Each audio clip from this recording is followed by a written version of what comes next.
Salam sejahtera Malaysia, denyut nadi suara rakyat bergema di channel ini. Jangan lupa tekan butang subscribe, like dan share. Malaysia kita punya, cintai Malaysiaku, kita jaga kita.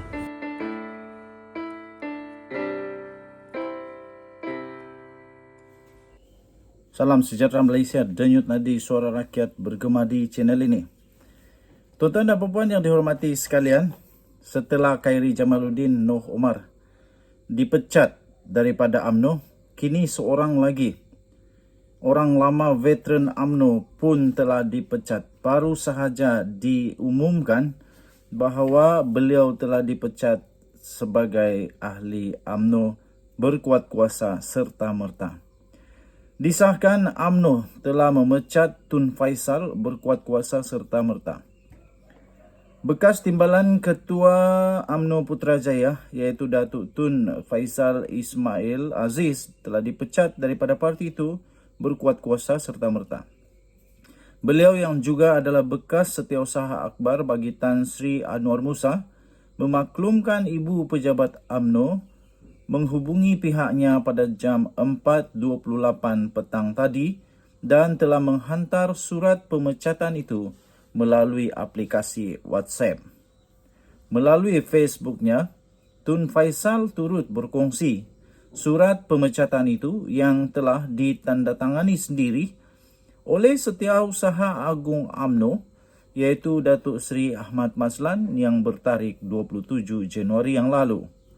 Berdasarkan surat itu dimaklumkan bahawa pemecatan Tun Faisal telah dibuat berkuat kuasa serta-merta selepas ia diputuskan melalui mesyuarat Majlis Kerja Tertinggi MKT pada 5 Januari dan pada Jumaat yang lalu.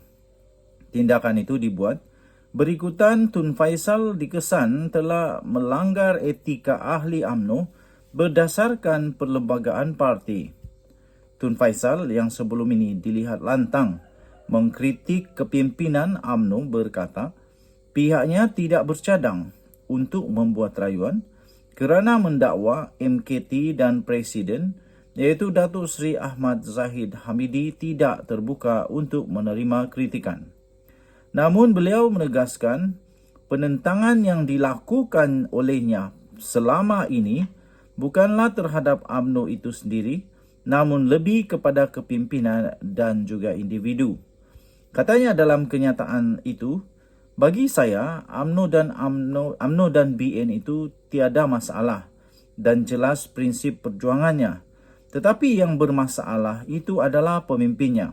Seperti Ahmad Zahid Hamidi yang menjadi punca perpecahan di dalam UMNO, sebaik beliau mengkhianati dasar parti dan keputusan Perhimpunan Agung UMNO PAU 2019 dengan menandatangani akuan bersumpah SD yang menyokong Datuk Seri Anwar Ibrahim menjadi Perdana Menteri Malaysia. Katanya itulah adalah punca perpecahan di dalam UMNO sejak 2020. Saya tidak dapat menyokong Ahmad Zahid disebabkan pengkhianatan ini dan penentangan saya terhadap beliau bermulanya daripada terbongkarnya pengkhianatan terbabit, katanya. Pada masa sama, Tun Faisal turut melahirkan penghargaan terhadap jasa dan pengorbanan UMNO selama ini dalam memajukan rakyat dan negara Malaysia. Malah katanya, beliau akan meneruskan perjuangan Islam dan ummah namun dalam kapasiti dan wadah yang lain di luar UMNO. Katanya, UMNO dalam pembersihan parti itu sebelum ini bertindak memecat bekas Ketua Pemuda UMNO Khairi Jamaluddin dan bekas pengerusi UMNO Tan Sri Noh Omar. Selain daripada itu, mesyuarat MKT pada Jumaat lalu turut menggantung keahlian beberapa lagi pemimpin besar di dalam UMNO, di antaranya adalah ahli Parlimen Sembrong yang juga adalah bekas Naib Presiden iaitu Datuk Seri Hishamuddin Hussein dan bekas Ketua Penerangan iaitu Saril Sufian Hamdan selama 6 tahun. Denyut nadi suara rakyat bergema di channel ini. Bye-bye. Salam sejahtera Malaysia. Denyut nadi suara rakyat bergema di channel ini. Belum lagi redah berita pemecatan Khairi Jamaluddin yang masih lagi hangat sampai sekarang. Akhirnya Khairi Jamaluddin mulai bersuara sama ada beliau mau atau tidak ke parti yang lain. Dia kata dia kata beri dia masa untuk menilai. Dan ada satu yang telah dikongsikan di tuncarlos.com. Tuncarlos.com, saya ada ikut dia punya Twitter juga. Di dalam blog dia kata parti yang inginkan KJ perlu memenuhi kriteria yang dikehendaki beliau. Bekas ahli Parlimen Rembau, Khairi Jamaluddin, tidak menolak keberangkalian menubuhkan parti politik baru susulan pemecatannya daripada UMNO baru-baru ini. Khairi juga tidak menolak kemungkinan sekiranya beliau bertanding sebagai calon dalam parti lain atau bebas pada pilihan raya negeri PRN yang melibatkan 6 negeri tahun ini, iaitu Selangor, Negeri Sembilan, Pulau Pinang, Kelantan, Terengganu dan Kedah. Menurut bekas Menteri Kesihatan itu, beliau kini sedang menilai setiap tawaran yang diterimanya selepas tragedi yang menimpanya. Namun mengakui keputusan bakal dibuat adalah berat dan memerlukannya untuk menimbang setiap perkara dahulu.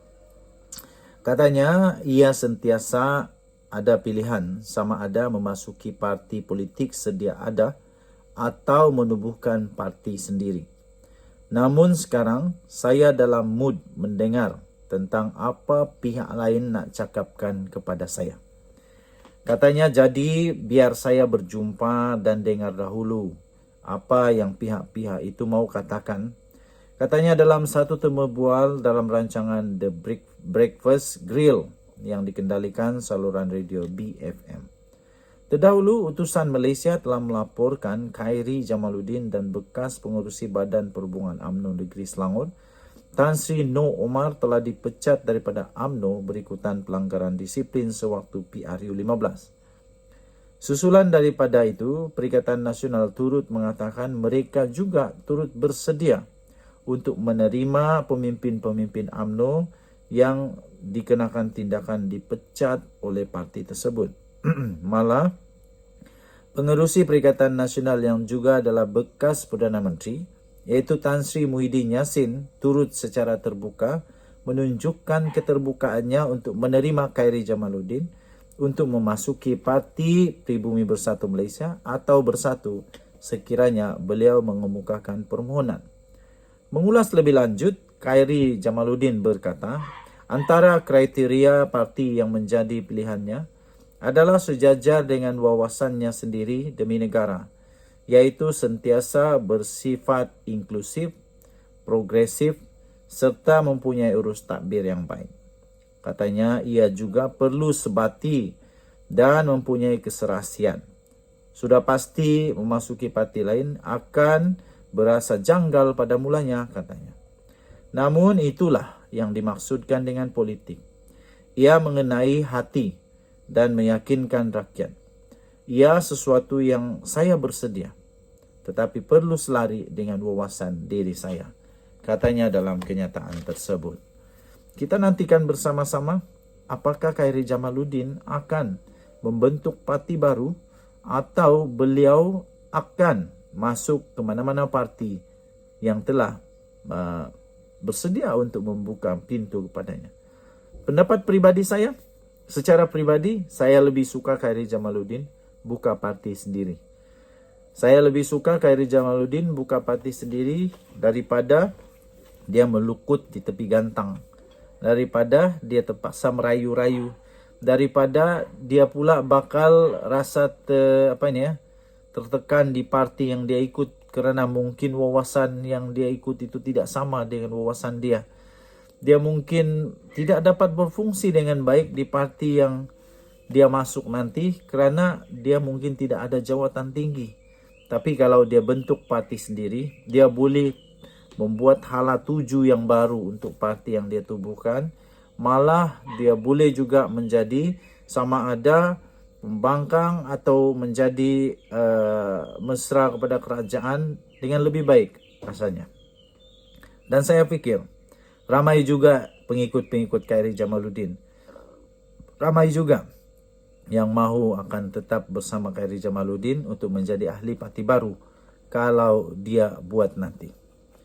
Pada pendapat anda, bagaimana? Denyut nadi suara rakyat bergema di channel ini. Bye-bye.